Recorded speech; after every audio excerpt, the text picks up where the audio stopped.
It seems in this day and age that the absolute might of Rolex is completely untouchable. It's like the Palpatine of the industry, overarching, overseeing, kept at a distance where you can't reach it, but it can reach you. Well, that is until some blue milk drinking kid comes and launches it over the side of a railing. That kid, Frédéric Arnault, has just taken a mighty big swing at the crown.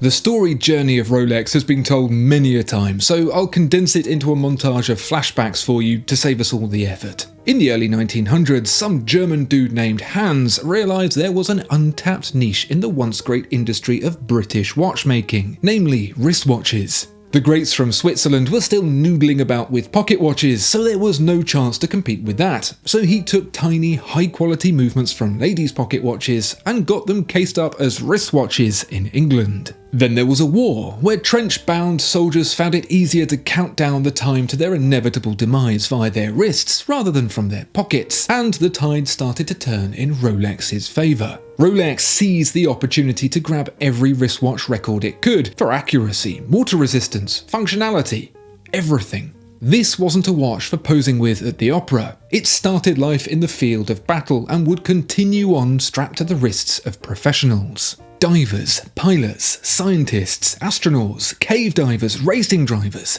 they all wore Rolex. Except Rolex missed a trick. A dude by the name of Jack Heuer managed to get his buddy Joe Siffert to flog Heuer watches up and down the Formula 1 grid, and so Heuer, now Tag Heuer, came to rule the F1 roost. Today, however, all it's doing is timing mid-flight quickies in Horner's PJ. That's because in 2013, Rolex negotiated a deal reportedly worth $50 million a year to take over. It was a long time coming, because although Rolex's racing driver's watch, the Daytona, had been a huge flop on release in the 60s, it had since secured the timing partnerships for epic motorsport events like the Le Mans, the Daytona 500, and the 2 AM drift competition around the Ashford Ring Road. F1 was the crowning jewel.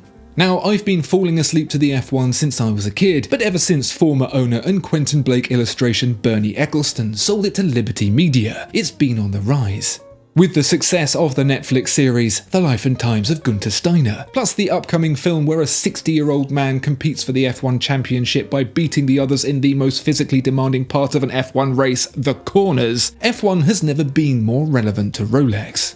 Now, I checked the stats, and the demographic of the average F1 fan skews towards those who need reinforced pockets to carry their fat wallets around. Even Taylor Swift would be appalled at the ticket prices for an F1 race. Lando Norris's salary is entirely propped up by the cost of a single race day hot dog.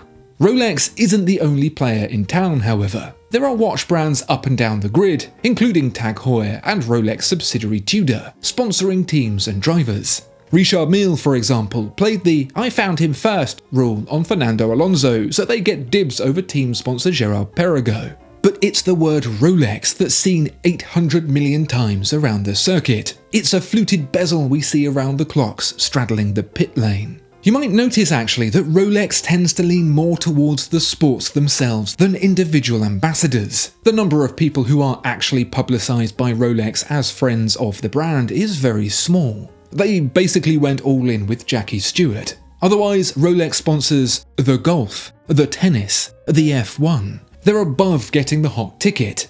They want to own the joint. And so we all imagined it would be forever and to eternity, but it seems not. In a bid to turn back time, LVMH, whose watch division is headed up by the big boss's son Frédéric Arnault, has placed a bid reportedly 3 times greater to snatch the crown back from Rolex. Now, lest we forget, Frédéric's dad is literally the richest man on the planet. He has more money than Scrooge McDuck, and if he was so inclined, could probably buy the entire planet and everything on it. But he didn't get rich by making bad investments, so we're probably safe for now. One of the few watch brands LVMH owns is, surprise, Tag Heuer. Compared to the other big groups like Swatch and Richemont, LVMH is lagging behind on the watch front, so in the last few years it's taken some big leaps to close the gap. There was the catchily titled Louis Vuitton Watch Prize for Independent Creatives. There was that Louis Vuitton Ultra watch made by the hottest watchmaker in town, Recep Recep'i. And of course there was the wonderful Tag Heuer Kith F1, which everyone loved and was not even a bit shit. So if you were wondering why Tag Heuer thought it could sell a $150,000 split-second chronograph, now we know why. Because they're going to show it to every F1 fan the world over. That's almost 1 billion wrists. It's an incredibly pointed move for LVMH, because Rolex really isn't used to not getting its own way. When it comes to the watch industry, it's the absolute top dog, cornering 1/4 of the market on its own. But when it comes to luxury, LVMH has it lapped 8 times over. Red Bull's deal with Tag Heuer expires at the end of 2024, along with its dream to win another world championship as legendary car designer Adrian Newey departs as well. Perhaps as Tag Heuer ascends to the crowning glory of F1, Max Verstappen will be downgraded into LVMH stablemate Hublot. All of a sudden, Mercedes IWC doesn't look so bad at all.